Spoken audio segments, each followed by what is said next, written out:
Good Friday afternoon to you, 4 o'clock time for Sports4CLE. Hope your weekend is off to a great start, and thanks for joining us. We will talk plenty about the Browns, and we begin with that defensive coordinator search that is going on for the Browns. Yesterday, the Browns interviewed Brian Flores. Today, the Arizona Cardinals have requested permission to interview the aforementioned Brian Flores for their head coaching position. Also, news coming out of the Boston area, Jerod Mayo has turned down the Browns' request to interview him for the defensive coordinator position. He has begun to negotiate a long-term extension to be the defensive coordinator for the Patriots. He also has had the Panthers request permission to interview him for their head coaching opening.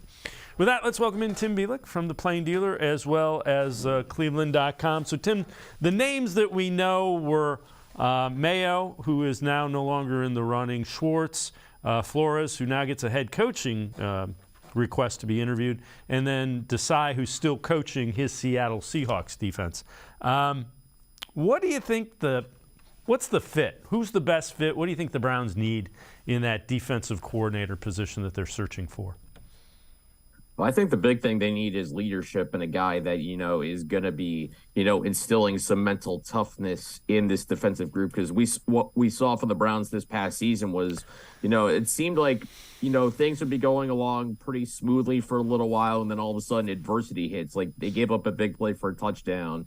And then, they're not able to recover. It's just a case of they're not able to kind of stem the tide of negative momentum when it comes at them. And they're not able to, adjust, and they just kind of seem to get down on themselves. They can't turn that momentum around. So they need a guy who's going to, get them to continue to work through adversity, get them to make some adjustments, and get them to understand that, hey, this is the NFL. You're going to give up yards. You're going to give up touchdowns. You're going to give up bad plays.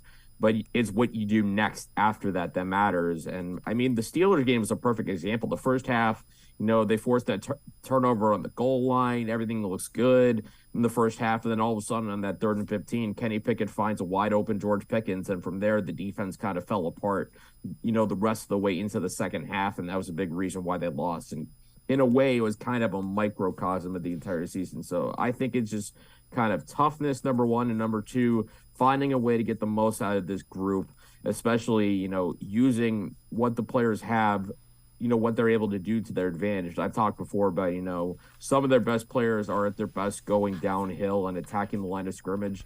A coordinator who's able to kind of be more willing to turn those guys loose, I think, is a good way to go. I would agree. The other thing I would say is they have a lot of guys who are cerebral. Let's use that as a term. Kevin Stefanski, I think to a certain extent even Joe Woods was kind of cerebral. I don't think you want the same type of personalities across your coaching staff. I think they need somebody who's a little fire and brimstone maybe, tough-minded, not so warm and fuzzy, almost the principal. If you mess up, you don't want to have to deal with this guy who's now the new defensive coordinator. That's what I'm looking for, and the aggressiveness.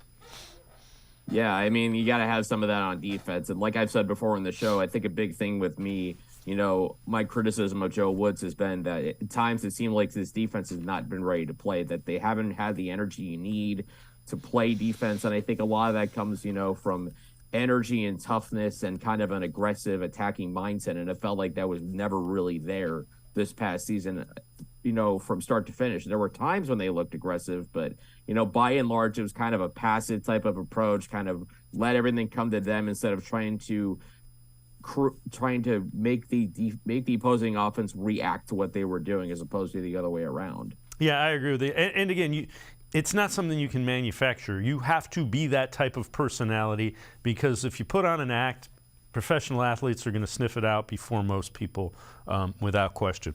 Well, one of the big news things that happened with the Browns was the whole Jadeveon Clowney incident, where he felt like he wasn't being used properly, and he came out and said that, you know, the Browns went one way and then they switched it around to give Myles Garrett favorable matchups. Well, Jadeveon Clowney, on the events of last week, issued a statement. As a Sun parent, I want to fully apologize to anyone offended, specifically Myles Garrett, his family. My words in the locker room were not only taken out of context, but completely misrepresented. As a man, I've reached out to Myles specifically to apologize. I continue to learn and grow as I move forward.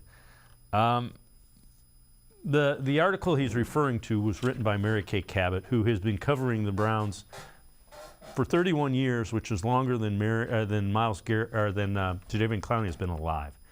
Mary Kay is fair, honest, and accurate, and unbiased. So maybe he just wants to walk it back, but out of context and misrepresented, I don't think those are accurate words when you describe anything really that Mary Kay does of that magnitude. Yeah, I agree with you. I think, you know, I'm behind Mary Kay and what she says. Obviously, you know, her reputation the past couple decades as a reporter speaks for itself. But, you know, when you look at Jadeveon Clowney this season, obviously not nearly the season he wanted. 2 sacks all season, and 1.5 of those came in the first 2 games of the season. So, I mean, just he never really produced all season, never was the kind of defensive end that, you know, the Browns needed to have opposite Myles Garrett, who was far and away the team's leading sack guy. And a year ago, in 2021, Clowney had 9 sacks. So this is a guy who showed that he has the ability to produce opposite Myles Garrett. And this year, for probably a multitude of reasons, health being a particular one, that he wasn't able to consistently be in games. He was missing time with injury throughout the season. It just never really came together. And I think that's one of the bigger disappointments of the season, was that Clowney just couldn't build off of what was a pretty good 2021. Yeah, that whole defensive line, other than Myles Garrett, anyone not named Myles Garrett on the defensive line was pretty much a disappointment for the way the season went. All right, before we head to break, let's head to the voicemail of Truth and Reason. Yeah, hi, this is Ron from Cleveland. What do you guys think is the chances of things changing with the current coaches and general manager we have? I noticed that Barry's not only the general manager of the Cleveland Browns, but he's also the vice president of soccer operations. Might be wearing him a little thin. Kevin Stefanski has compiled a 15-19 record over the last 2 seasons. And along with that, we've had constant controversy. Started off with Njoku, the Baker Mayfield craziness, Jadeveon Clowney, Kareem Hunt. I just don't know how you can have all these distractions going on all the time and actually think that you're going to have a cohesive team that can get together and play for one final thing, you know. We're only one of 4 teams in the NFL that still hasn't been to the Super Bowl. And it seems like each year we hear the same rhetoric, oh, this is going to change, that's going to change, and hopefully we'll get there. But, you know, it seems like we're just beating a tired dog right now. It just seems like we need to start changing things at the top if we're going to get things changed at the bottom. Just tell me what you guys think about it. Thanks again. Love the Cleveland Browns. Woof. As always, appreciate all of the voicemails. Look at what the Browns have started at quarterback the last 2 years. Baker Mayfield he's not going to be a starting quarterback in this league. He did start for the Rams, mixed results. Jacoby Brissett, probably a career backup or a bridge quarterback. So quarterback position in the NFL, you're not going to win consistently without elite play at it. And I think the reason that the Browns have been in this cycle is because every 2 or 3 years they keep changing general managers, head coaches, and the like. It doesn't give a pass for the last 2 years, but the answer isn't always get rid of the general manager and the head coach when you don't have a year that lives up to expectations. Yeah, I mean, every franchise has disappointment seasons. Every franchise has to deal with player drama and, you know, certain things. That's just life around the NFL. I mean, when you have a locker room of 50-plus guys, of course you're going to have drama. Of course you're going to have things like that. It's just the nature of the sport and the nature of, you know, having so many personalities in many different teams. But, yeah, I'm with you. I think it's not time to change a head coach, general manager. I mean, if they struggle again in 2023, maybe then you talk about getting a new head coach. even then, I'm not ready to move on from Andrew Berry. I think he's done a solid job. Could he have done better with the defensive tackle situation? I think yes, that's a fair criticism of Andrew Berry, but he's done I think a solid job of drafting. He hasn't drafted an elite superstar player yet in 3 years, but he's drafted some solid players, some decent players. And ultimately, like you said, there's got to be some continuity in there. You got to give guys a chance to succeed. I know the Browns have kind of changed a lot of head coaches, general managers, but because they made bad hires from the start in most of those cases. So with these guys, they've had more success, I think, in 3 years that the Browns have had sustained, ever since they've been back in the league in '99. So I think it's worth, giving these guys another year at least to kind of see how things progress and, trust in the people that you have in place. If you're the Browns to, turn things around, trust that your offense is going to get things figured out, that Deshaun Watson is going to look like Deshaun Watson from Houston.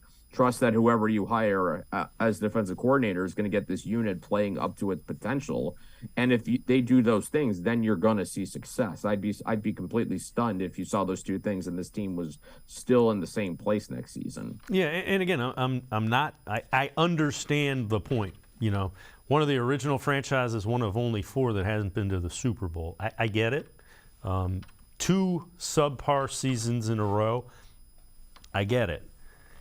The answer isn't, fire the guys at the top and go start all over. It may come to that. It's just not there at this point in time, I don't think. Tim Bielik and I are going to step aside, take a quick time out. Other side of the break, we'll head back to the voicemail of Truth and Reason. Talk a little bit about some wide receivers that might be out there. Sports4CLE, we'll be right back. Stay with us. Come back to go forward. Back to learning new things. Back to pursuing your dreams. Tri-C has flexible learning options to fit your life. And every year, more than 1,000 local companies provide Tri-C students with real-world learning. The right education can boost your lifetime earning power by hundreds of thousands of dollars. Start now with a college education you can afford. Tri-C, where futures begin. The Ohio Lottery Partners in Education program recognizes role model students and teachers from across Ohio. Nominations can now be done completely online. To nominate a deserving teacher or student, go to OhioLottery.com. In the About section, find Partners in Education. There you will find links to the nomination forms. Students kindergarten through 12th grade can be academic all-stars. Teachers can be honored as a Teacher of the Month. The Ohio Lottery Partners in Education, where stars shine. The Greater Cleveland Sports Hall of Fame celebrates the star athletes and notable sports figures who were born or have made their home in Greater Cleveland. It tells the story of discipline, commitment, perseverance, sportsmanship, and excellence in achievement. It encourages and inspires those who believe in sport and its direct impact on the well-being of our community. Go to clevelandsportshall.com or follow us on Twitter at GCLE Sports HOF for more details.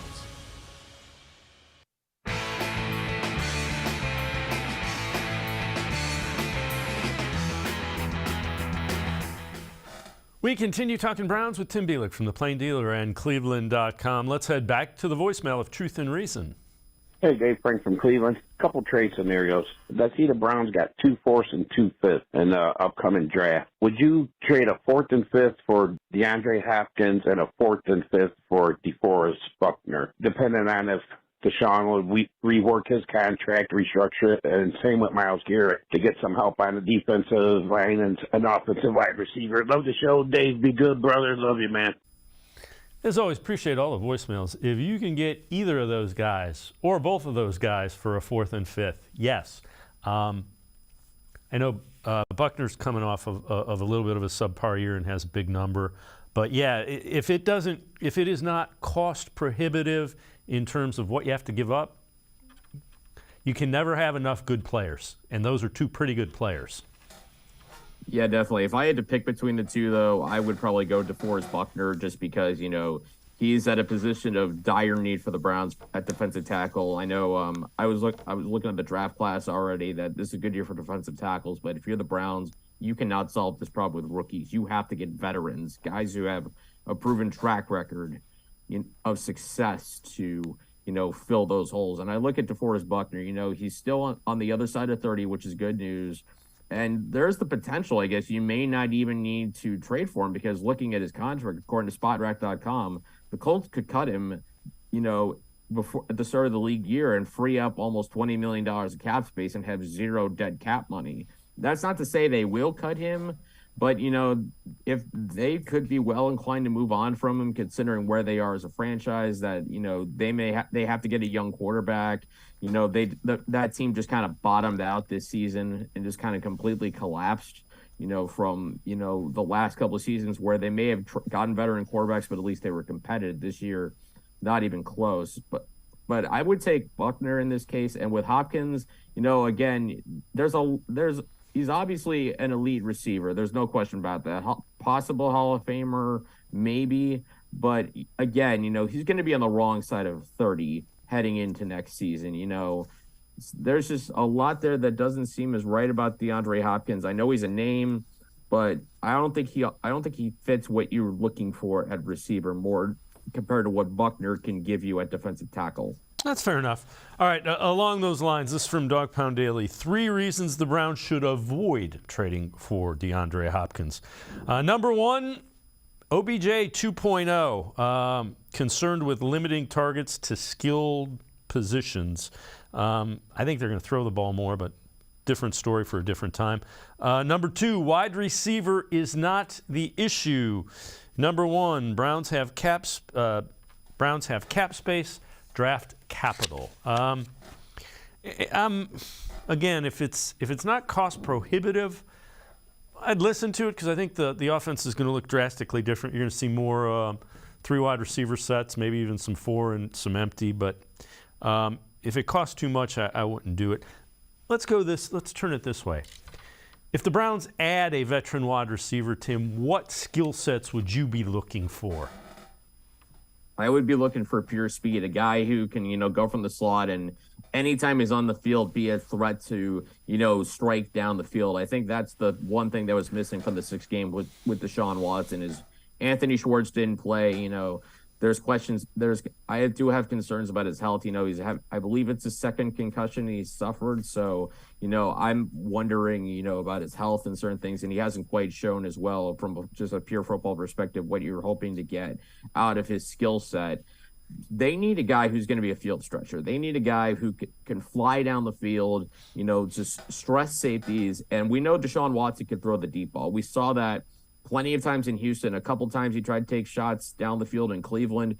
Amari Cooper, Donovan Peoples-Jones are very good receivers, but neither one of them I would call consistent deep threats. They need a guy who could be a consistent deep threat at receiver and just be a pure burner, which, like I said, is something they just don't have right now at the position. If there's a veteran like that and he's available to get at a reasonable price, yes, but I look at this draft class, and this is a great class if you're looking for those speedy receivers.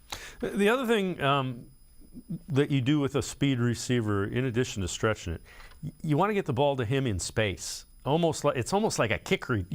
Make the defense worry. When this guy has the ball in space, you want a defensive coordinator to go, how are we going to stop that? Wait, we don't want him in space. That's the type of receiver I think they need. Yard after catch. Threatens defenders, that kind of thing. No question about it. I mean, that's the element I think this Browns offense is missing, just that explosive threat, who can go 70 yards in the blink of an eye and just off one pass, one blown coverage, which you've seen happen to the Browns so many times last season. The Browns really, they got guys who are separators, guys who are tough to beat one-on-one, but they don't have that guy who can just, anytime he's on the field, defense has to worry that, anytime he's on the field, he can burn you deep or he can, come underneath for a short 2-3 yard completion and turn it into about 20-30 yards, which is something that every good passing game needs. All right. I know you've done an article on this, the 2023 draft. What are the positions the Browns can find guys that can help them at? What are the strongest positions in this upcoming 2023 draft? Well, I do want to share the disclaimer that this is still early in the process. So these are just the tentative rankings as of right now. As we get through, Senior Bowl, Combine, Pro Days, it can certainly change a little bit. But I look at this class. This is another great year of need edge rushers. If the Chicago Bears keep the first pick, Will Anderson Jr. certainly looks like he could be a worthy selection there. There's going to be plenty of guys available into day 2. This is also a great year for corners. Browns don't need one this year unless they really want to take one in the 6th round, just to kind of continue stockpiling the position. As I said before, it's a good year for receivers. It's kind of similar to last year. There's going to be some that go in the 1st round, possibly up to 4. But this is a class where day 2 is going to be littered with guys who are fit exactly what the Browns need. They need burners. Day 2, even late day 1, has some burners. I mean, Jalen Hyatt has got a chance to go to the 1st round. Josh Downs from North Carolina is a really good one. I'm a big Marvin Mims guy as well from Oklahoma. I just watched a highlight film of Zay Flowers from Boston College, and I absolutely loved what I saw. Just some incredible agility, incredible speed. So there's a lot to like there. Quarterback, I had 4th, because especially C.J. Stroud comes out. If he comes out, then all of a sudden you got 2 franchise quarterback options at top. And this should make Browns fans pretty happy, but it's a good year to need defensive tackles. I got that position 5th. Jalen Carter from Georgia is the other non-quarterback who has number 1 overall potential. But looking at this class, day 2, plenty of good options at that position. As I said before, if you're going to fill a defensive tackle need, I think the best way to do it is free agency, because no matter how good a defensive tackle is, coming out of college, they always need time to adjust to the NFL game, because they're playing against grown men who have been blocking defensive tackles for years and years and years. And no matter who you play against in college, when you're in the middle, when you're in the middle of the run game, it's always a tough adjustment. So getting a guy who can have impact now, I think, should be the priority of that position. But if they choose to go for it in the draft, it's a pretty deep position, I think. Yeah, I would agree. And funny that you mentioned that. Stick around, because in our next segment, we're going to have a film breakdown with Lance Reisland of some of the defensive tackles that are available in free agency. All right, take a look at this. Only 2 players in the entire NFL had a Pro Football Focus grade of 92 or better in each of the last 2 seasons. Trent Williams, offensive lineman, 1. Myles Garrett, the other. Tim, let's frame it this way again. How important is it that whomever the Browns hire as a defensive coordinator makes it so that Myles Garrett is not the most double-teamed person in the NFL again? It's vital, because especially if Jadeveon Clowney leaves, like I think we all kind of expect is going to happen, there's going to be more attention drawn to Myles Garrett, because I don't know if the Browns have enough assets to get another quality edge rusher to put opposite Myles Garrett. I mean, we don't know what kind of leap Alex Wright's going to take into his 2nd season. I would caution Browns fans to be patient with him and not expect him to become a superstar immediately.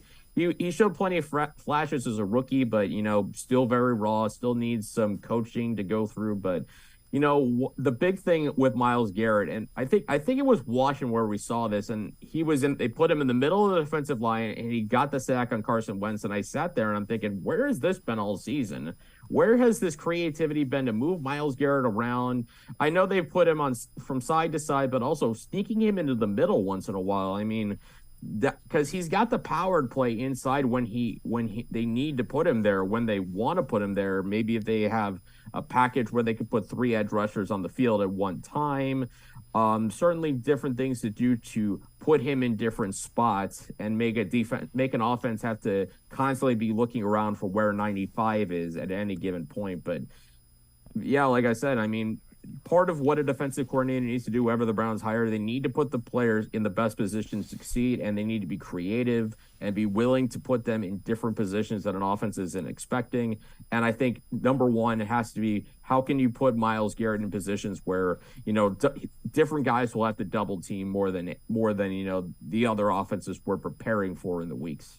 Agree with you. Week of planning. Agree with you wholeheartedly. Tim Bielik, as always, great stuff. Appreciate the time and the insight. Thanks very much, Tim. Yeah, thanks for having me, guys. Have a good day. Tim Bielik, make sure you check him out, Plain Dealer, as well as cleveland.com. We're going to step aside, take a quick time out. I mentioned a little bit before. Lance Reisland, straight ahead, film breakdown of some of the upcoming free agent defensive tackles. Sports for CLE. We'll be right back. Stay with us.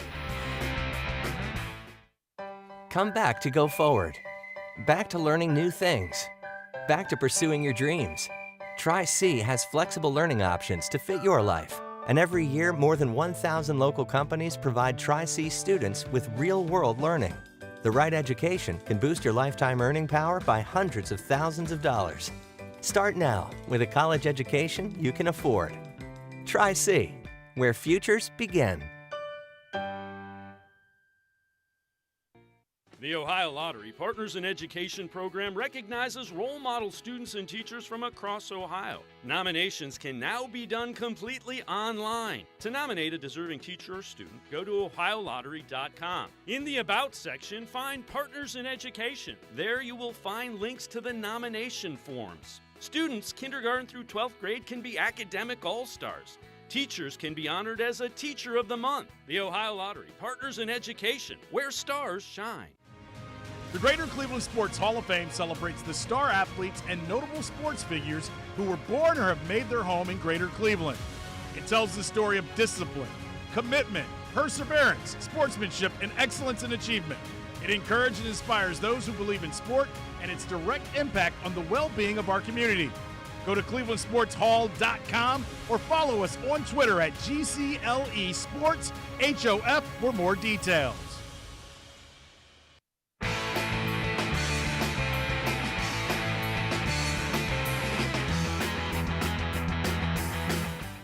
Sports for CLE continues. We continue talking Browns, and few that watched this season unfold would argue that the Browns' run defense was a mess, for lack of a better term. Mismatch between defensive tackles and linebackers, both a little undersized. Let's welcome in Lance Reisland, our film breakdown guy for cleveland.com. Lance, let's take a look at some free agent defensive tackles. We've already kind of said linebackers are undersized, so when we look at these 4 or 5 guys that we're going to look at, what is your ideal mix to get that run defense straightened up from the defensive tackle side of things? Well, I think they really like their linebackers. I think JOK, Phillips, Walker, I think those guys are all really good players, but those guys need protected in terms of getting, not having those big 350-pound guys getting on them at the second level. So, you know, I looked at a bunch of guys, and there's some other guys that fit the bill too, but it's kind of this big 320-pound guy who can occupy space, and he can take on double teams. He can keep those double teams at the line of scrimmage. He can anchor in his gap. He's not going to do a lot. You know, my dad used to say, boring. I want a boring defensive tackle who can just take on guys and clog it up in there. And there's a number of guys can do that. There's a few guys that can also pass rush. But I think for the Browns to stop the run, they need to find some guys inside who I think would benefit them, to find some guys inside who are big, heavy guys who just take on blockers and kind of just fight in there. And I think that would help them in the run game a lot. All right, so we're going to take a look at these guys. These are all free agents to be, so it's they won't be under contract. Some could get franchised or whatever. First one we're going to look at is a name Browns fans will recognize, Daron Payne. That was a guy that a lot of folks thought the Browns might try to acquire. What do you see with him?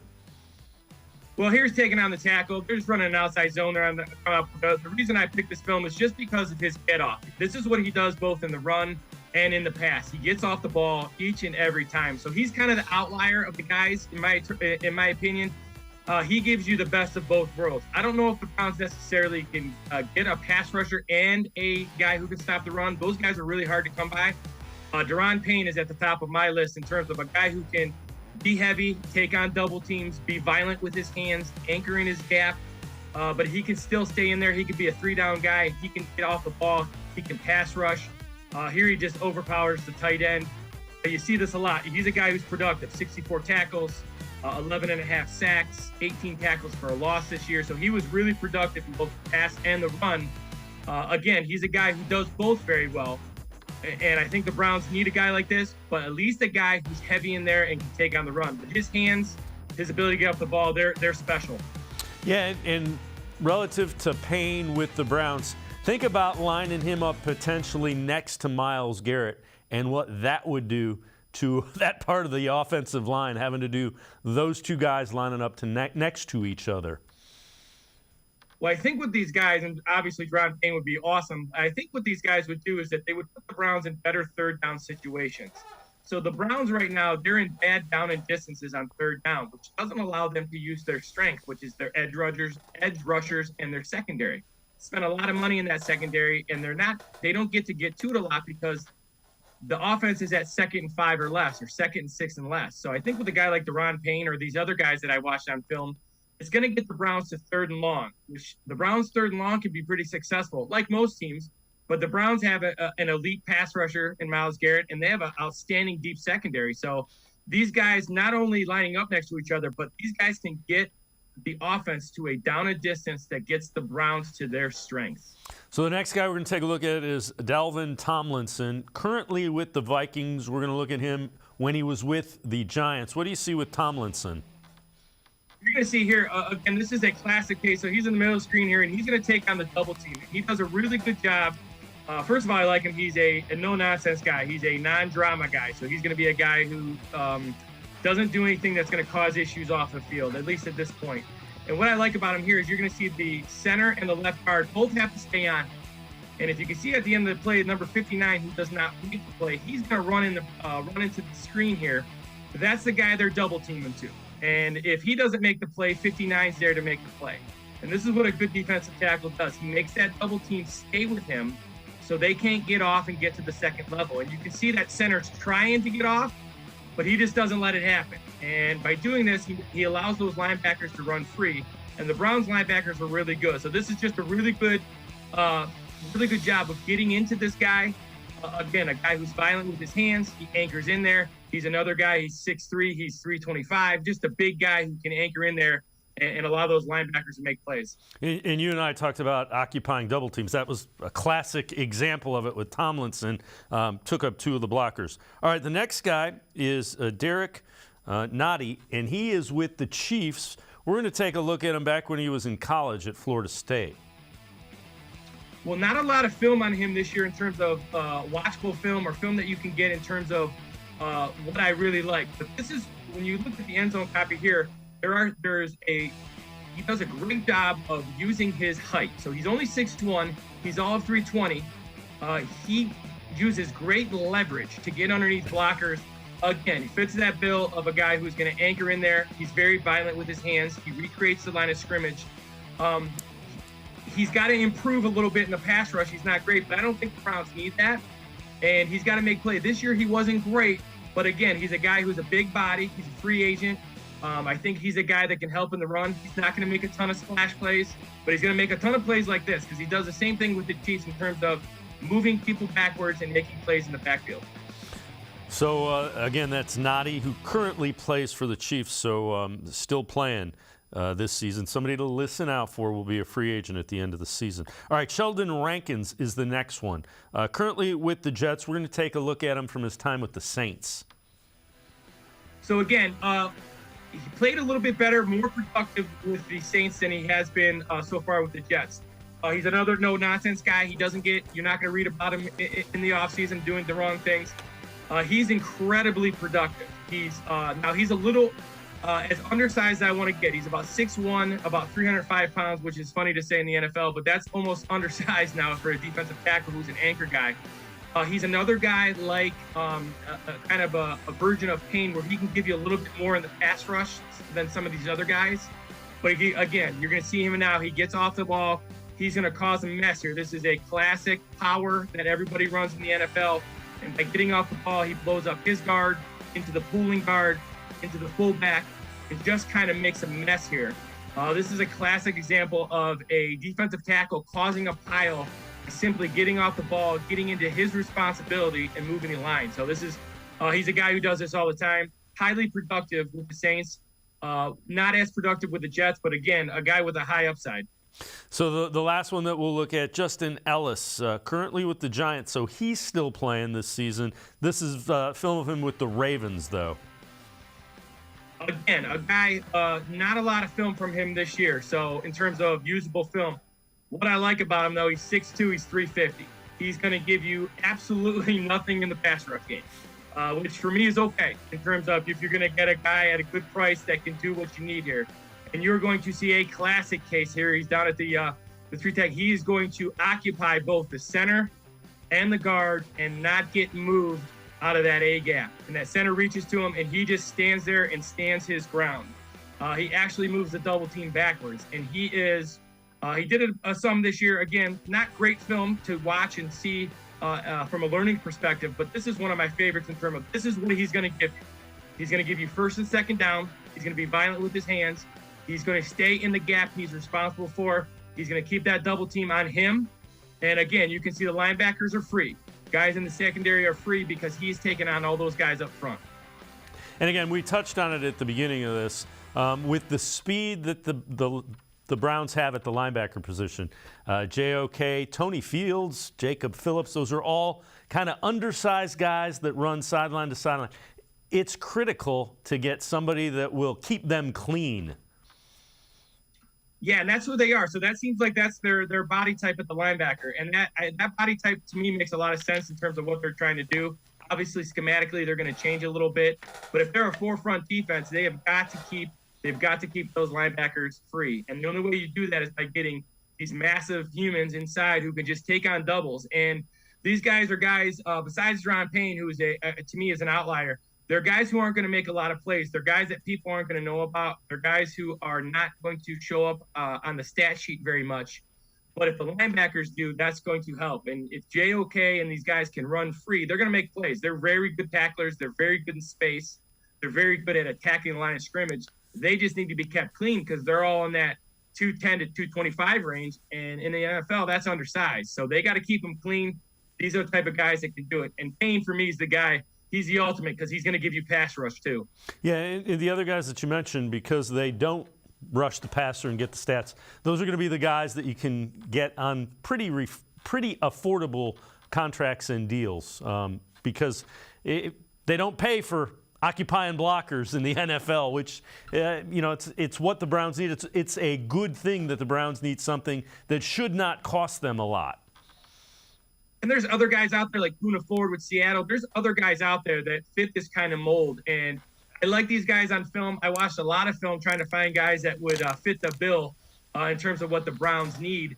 But it's more of the body type. It's more of the style. And I think obviously Payne gives you the plus factor with the pass rush. But you're right. They can get an affordable guy in there who can be big and can occupy blockers. And there's a lot of guys out there that aren't going to make a ton of plays for you in the pass rush game. But that's okay with the Browns because if the Browns are going to bring their backers a little bit more in their new scheme, obviously with Myles Garrett, the guys they have now on their roster are fantastic in terms of third down guys. So they have some guys that can rush the passer. They need guys to stop the run. Lance Reisland, as always, great stuff. Appreciate the time and the insight. Thanks very much, Lance. As always, thanks for having me. Lance Reisland, make sure you check him out. Pages the Plain Dealer as well as cleveland.com. Always really insightful stuff with the film breakdowns. We're going to step aside, take a quick time out. We continue talking Browns. Brad Ward from the Orange and Brown Report straight ahead. Sports for CLE. We'll be right back. Stay with us. Come back to go forward. Back to learning new things. Back to pursuing your dreams. Tri-C has flexible learning options to fit your life. And every year, more than 1,000 local companies provide Tri-C students with real-world learning. The right education can boost your lifetime earning power by hundreds of thousands of dollars. Start now with a college education you can afford.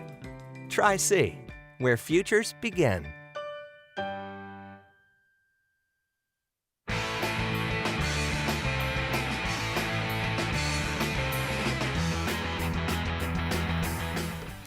We continue talking Browns here on Sports4CLE. Let's head back to the voicemail of Truth and Reason. Hey, this is Ron from Cleveland. I'm just calling to see what you guys think about maybe the Browns picking up a couple big linebackers for running downs and get more of a veteran presence in the linebacking core. I think that'd really help the Browns a lot. The defensive backs are making too many tackles, obviously. And I think if we can get a couple good defensive tackles and get some bigger linebackers for those running downs, I think it'll help us a lot. What do you guys think? As always, love you guys, and go Browns. Woof.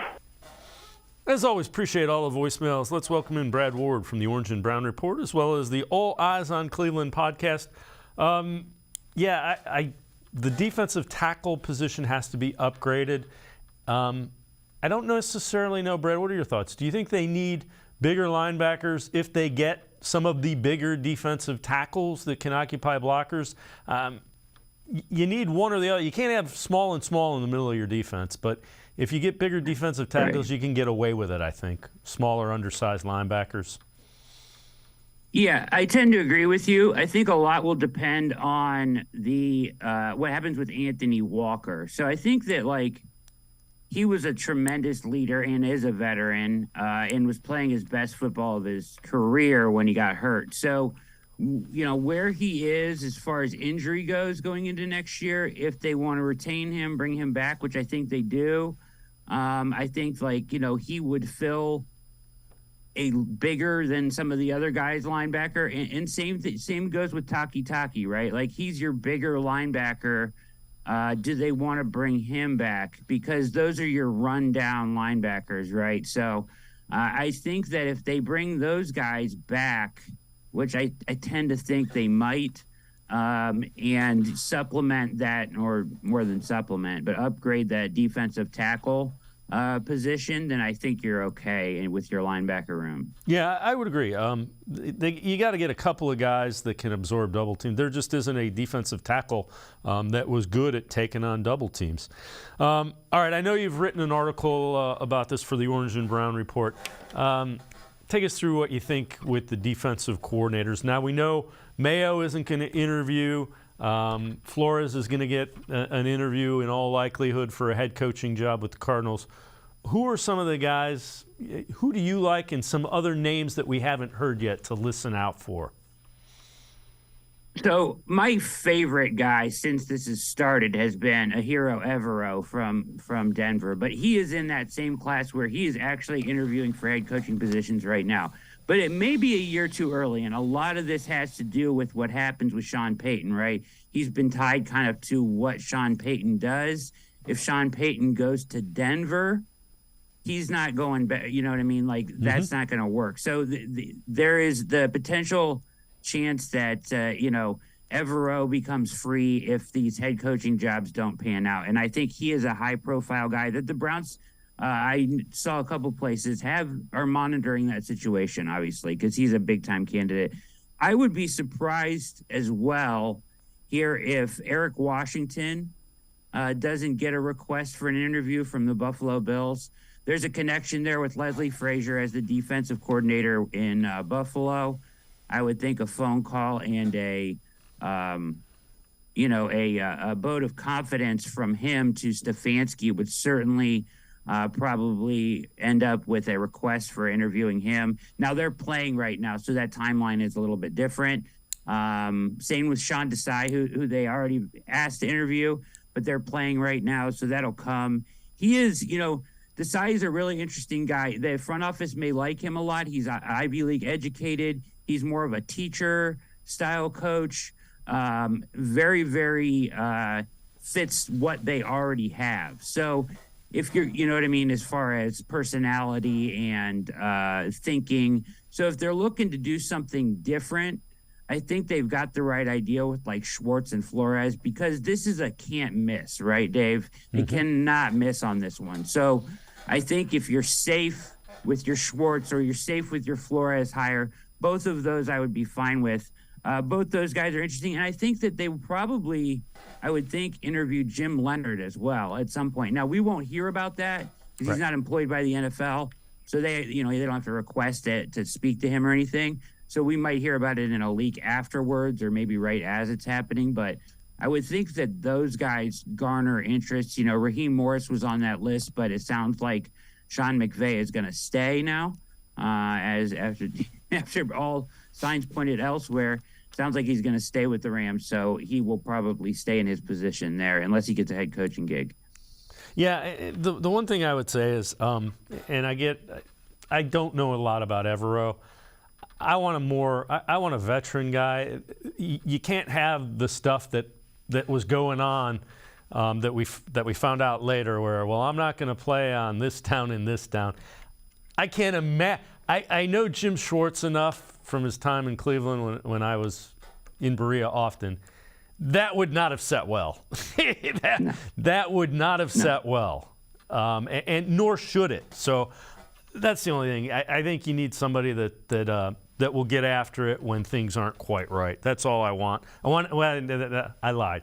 I want an aggressive defense, and I want a no-nonsense, don't BS me kind of defensive coordinator. Those are my two requests for that. Along the lines of the defense, free agents NFL teams should be eyeing. This is from the Bleacher Report, and this is a defensive tackle. Poona Ford, defensive lineman for the Seahawks. Versatile, productive interior defender. Ford, 3 consecutive strong campaigns, averaging 42.6 tackles, 2.5 sacks, 6.7 tackles for loss, 12 quarterback pressures. Projected market value, $9.2 million annually. He's only 27 years old. What do you think about Ford? And that's a guy, Browns fans watch the Seahawks game because he'll be playing in it. Yeah, I actually like Ford a lot. There's a number of guys in this class. This class is actually deep for defensive tackle and kind of loaded. And it's weird. So in kind of researching a defensive tackle article I stumbled upon kind of that basically this market has the potential to kind of explode as far as money goes, kind of similar to wide receiver this offseason, strangely enough, because you're going to get Dave, Chris Jones, Jeffrey Simmons, Quinnen Williams, and Ed Oliver all on extension years. So that business is getting done this offseason. That's going to take the market up. Then you've got this super class of free agents coming in. That's going to bring the market up. So guys like Deron Payne and, the top guys in this list this year are going to get paid like $20 million probably a year, APY. So I think some of the guys that Lance was just talking about, definitely are intriguing. Another name I would throw out there that I liked a lot that we saw play against the Browns was David Onyemata of the Saints. He mentioned Sheldon Rankins, and then Draymond Jones of the Broncos I like a lot too. So all of those guys I think can be had from somewhere maybe, hopefully, if they can keep the market down enough, somewhere in that $5 to $10 million range. And I think you need like 2 of those guys probably. Yeah, I would agree. Draymond Jones, a local kid, went to St. Ignatius High School. Yep. So the thing that I would say is watch for Andrew Berry to go to some of those lower level guys early and kind of beat the market like he did with Amari Cooper. That's something to keep an eye on as we move forward. Brad Ward and I are going to step aside, take a quick time out. Other side of the break, we'll head back to the voicemail of Truth and Reason. Sports4CLE will be right back. Stay with us. The Ohio Lottery Partners in Education program recognizes role model students and teachers from across Ohio. Nominations can now be done completely online. To nominate a deserving teacher or student, go to ohiolottery.com. In the About section, find Partners in Education. There you will find links to the nomination forms. Students kindergarten through 12th grade can be academic all-stars. Teachers can be honored as a Teacher of the Month. The Ohio Lottery Partners in Education, where stars shine.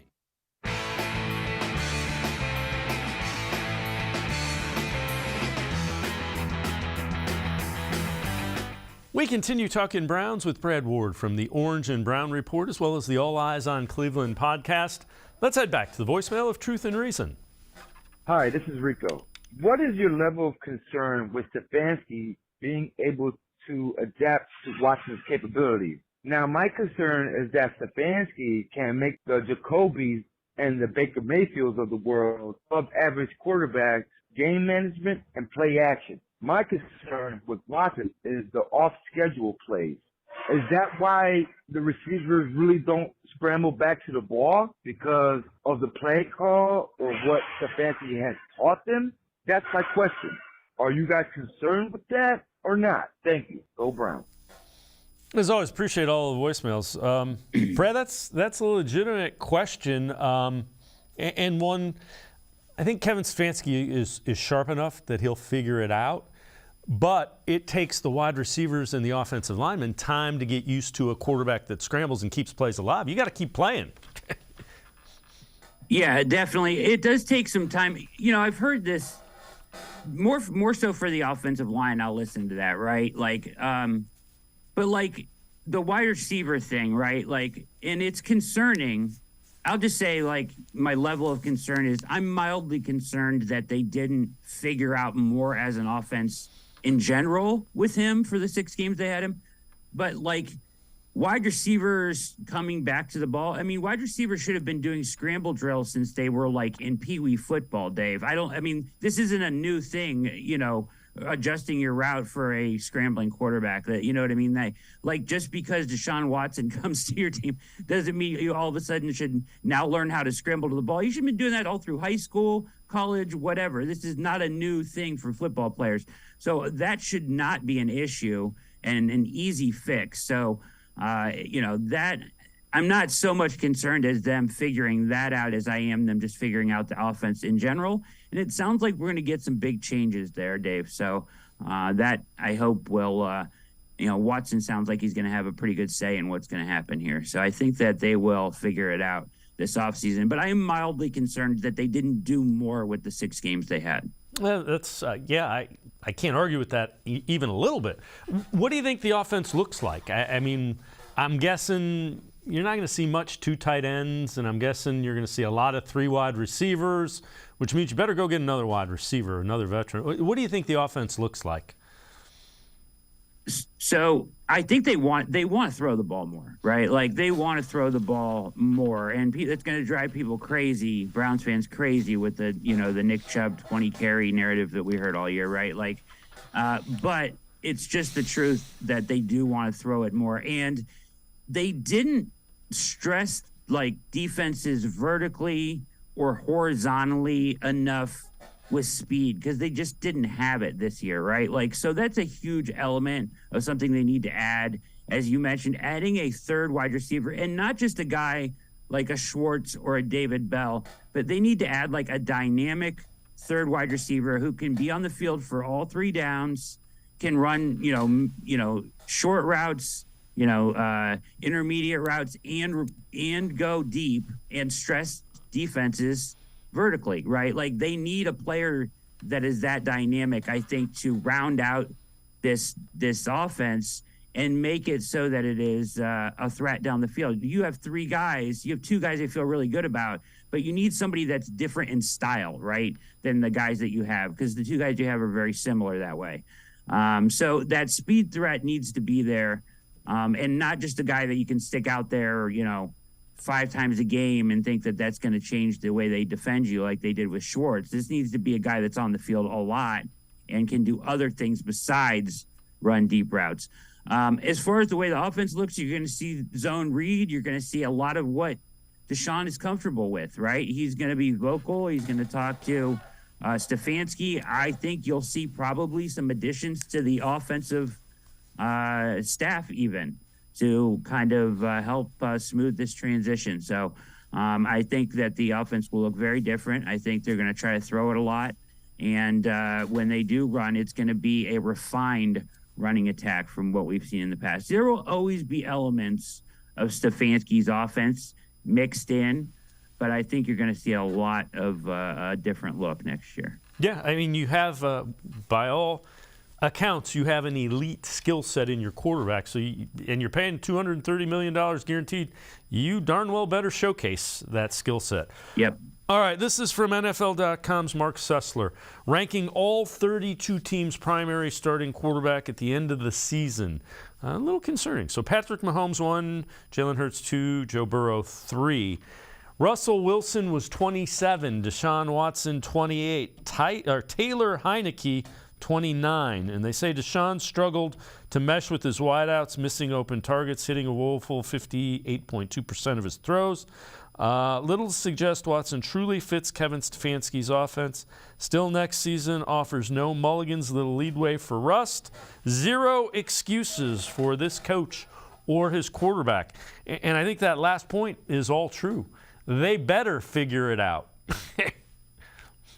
Yeah, they have no choice, and, it really is Stefanski needs to figure it out or he's probably not going to be employed here anymore if he doesn't figure it out this year, because their number one focus is the payoff on the other end of this Watson deal, right? And it has to be. So they will act accordingly. As far as this ranking, I think it's a little harsh, right? And I think some of that is you're going to see some harsh stuff towards Watson. It's going to trend that way for a while just because of who he is. But meshing with the wide receivers, I thought he made a pretty good connection with Cooper and Peoples-Jones, the guys that mattered. I would have liked to seen a little bit more from Njoku and him, but Njoku was injured for one of those games. But that I didn't think was a too bad of a knock on him. The percentage plays, he was running for his life half the time in these games, Dave. I mean, the offensive line was just a shell of its former self in these final games, and he was just, one thing they're going to have to do is get him to get the ball out sooner. Do himself a favor, because he holds the ball forever, and he did it in Houston too, and kind of figured it out in 2020, which is when he really took off. So they really need to work on him getting the ball out faster.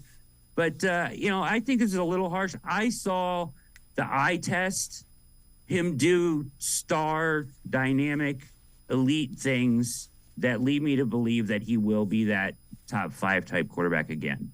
Yeah, there were glimpses of it without question. I would agree with you.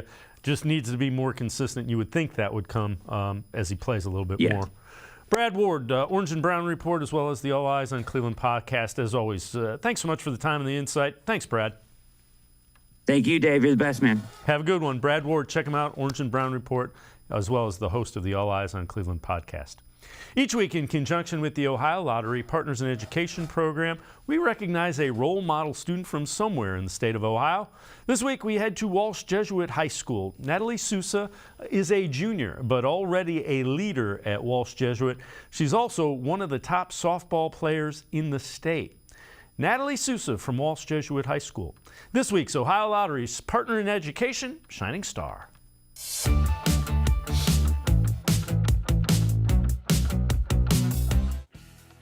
Natalie Sousa may only be a junior at Walsh Jesuit High School, but she's already assumed a leadership role. She's involved in the community, a star pitcher on the Warriors softball team, and the president of the junior class. I love the people that I am in student government with, and we plan dances and raise money for our grade and our school. And it's just really fun doing new fundraisers. We sell food at school. We partner with other companies. Like we just sold poinsettias for Christmas time to parents and staff around school. So it's a lot of fun. I love it. She leads by example. And it's rare to have an extreme competitor like Natalie who also is empathetic to other teammates and what they need. And that's probably her greatest strength. She just has those natural abilities to have people want to follow her. So there are a lot of people who are great softball players, but maybe they don't have the natural intangibles that people want to follow them. It could be attitude, it could be the way they interact with people. But Natalie, she's kind of the total package. There's a positive energy around Sousa that's infectious. She's very involved in the community and does a good amount of volunteer work, including working with the homeless with the La Labra program. I train little kids pitching. I love to kind of just share pitching with younger kids and teach them what I know. And I help at my school with Labra, student government, things like that, just to get involved and meet new people. Sousa is also a leader on the field for the Walsh Jesuit softball team. She's one of the state's best players, a force at the plate and in the circle as well, where she can be dominant as a pitcher. I feel like I'm very vocal on the field. And I feel like that's important, especially as a pitcher, just to kind of, there's a lot of eyes on you when you're pitching. And so I feel like to just own it and encourage your teammates and just get a good energy going throughout your dugout and with your team on the field. She has a lot of intangibles. So she's obviously a phenomenal pitcher, but what is not in the stat book is what she brings to the program. So even as a freshman, we had people looking up to her. She just has these intangibles, this natural leadership that she brings. And honestly, that's way more important than maybe the strikeouts, right? Because the team has total confidence in her, total faith in her. I didn't start pitching till I was about 10. And that's when I really started to love softball, but I just always enjoyed it. I played with a lot of my friends from my city, and my dad coached me when I was really young, and I just really enjoyed being on the field. Sousa has already committed to play softball in the Big Ten for Minnesota when she graduates from Walsh Jesuit. I'm going to be 12 hours from my family and everything, so I feel like it's going to be a little weird. But I like to be independent and I like to take care of myself. So I'm just excited to kind of like live on my own and like have my own schedule and just be like kind of like grow into like a woman. What's the campus like? It's really, really nice. It's a little cold, but it's really beautiful. I visited there my first time on my official visit, and I loved everything about it. It weirdly felt like home, even though it's really far. In the classroom, Sousa is just as big of a star. She has a 4.3 GPA, taking advanced classes, and has a good idea of what she wants in the future. I want to major in business and minor in sales. I'm not exactly sure what I want to do with that, but my dad's a business owner, and I've always been interested in that. I definitely like challenges, which I think I get that from softball and being a pitcher. But I want to be like interactive. I love meeting new people and talking with new people, so I kind of want to be in some sort of sales. I'm not exactly sure what. If you know a student who deserves recognition, we want to hear about them, and you can nominate them completely online. Go to OhioLottery.com. Find the About section. Click on Partners in Education. There you will see links to nomination forms. Nominate that student as an academic all-star, and they could end up being featured as our next shining star. Well done, Natalie Sousa. That will do it for this edition of Sports for CLE. We will see you back here Monday at 4 o'clock. Have a great weekend, everybody. See you Monday at 4 on Sports for CLE.